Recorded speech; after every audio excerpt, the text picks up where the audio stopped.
Hi, and welcome back to the Plasmacost series of videos. In this video, we're going to be covering setting up the nesting tab and setting up a basic nest. To do that, we want to start by loading our tooling. Now you can load the tooling provided by the manufacturer of your table, if you've made a tool set for your own table, or if you want to create a tool set, you can start doing that here. I have a tool set, so I'm going to go ahead and load that. And this tool set is for Mean Green. And there are all my tools provided. I want to go to nesting, machine and tool. Machine is Mean Green. Our tool process, we want this to be 45 amp quarter inch. Plasmacost is going to take into account the speed at which it's running for the calculator. Our sheet size. This sheet size can be whatever size piece of material you're actually working with. So if you're working with a small piece and you want to get the most out of it, you just put that size in there and it'll nest out that size of material. For us, we're starting with a full 4x8 piece of material. Now we need parts to load in here and nest out. So I'm going to hit import DXF part. I want to load a base plate, I want to load a flange, and I want to load this spare parts tab. So this customer, they requested this sheet, little over half full of flanges, and then the rest base plates.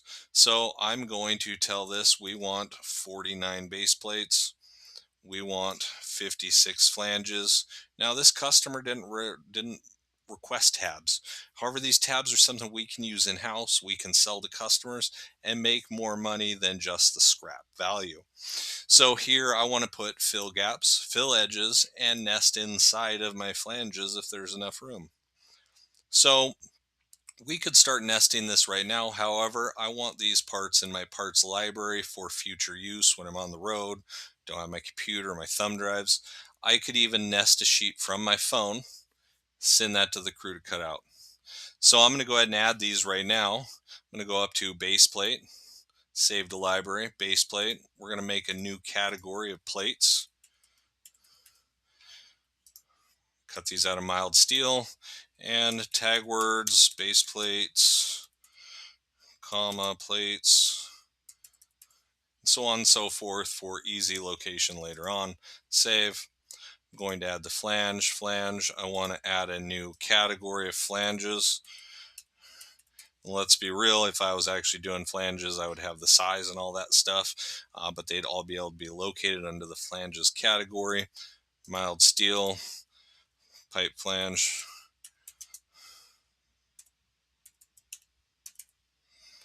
comma, flange. So you can just type in search later on. All right, now our tab. We're going to add that. We're going to add a new category of filler parts. So that way when we're nesting sheets and we want to see, oh, what parts do we have that we could just fill into the gaps and stuff to make the most out of the material, we could hit that category. It'll give us all those parts and we can decide what we want at that point. I'm not going to put a material. It is optional. It could be out of anything, but I'm going to put like weld tab,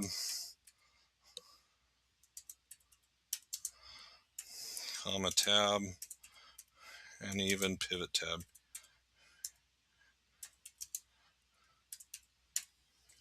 And then save.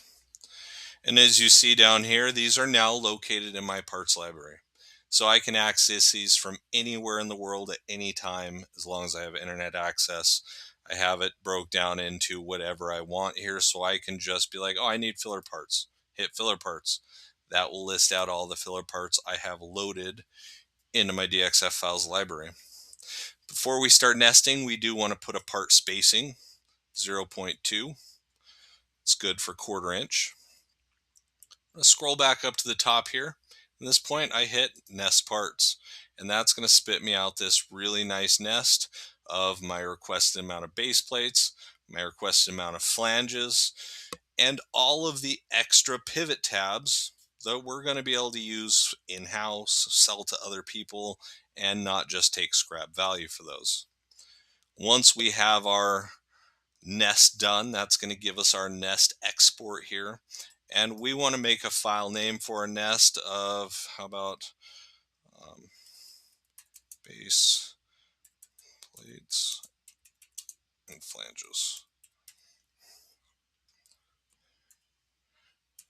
inches. There we go. And at this point, I could hit send to calculator. I could hit export DXF. I export the DXF. It opens up in SheetCam, give the tooling, run the post processor, and start cutting it out. Right down here, we have the feed rate, curve width, pierce delays, all that stuff. That way, on the quote that you give out, it can reflect this information if you want. For your time parameters, Plasmacost is going to take into account a curved or arc style lead in for the length, starting out at 0.18 of a lead in, 0.15 lead out.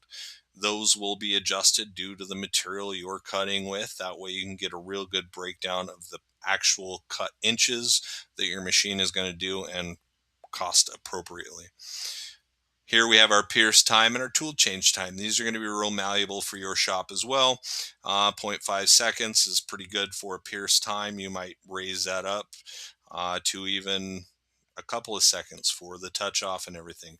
Tool change would be lift up, changing to the next position to cut. That could be changed as well. You could save these as defaults, so every time you come into cut, you have those defaults already saved.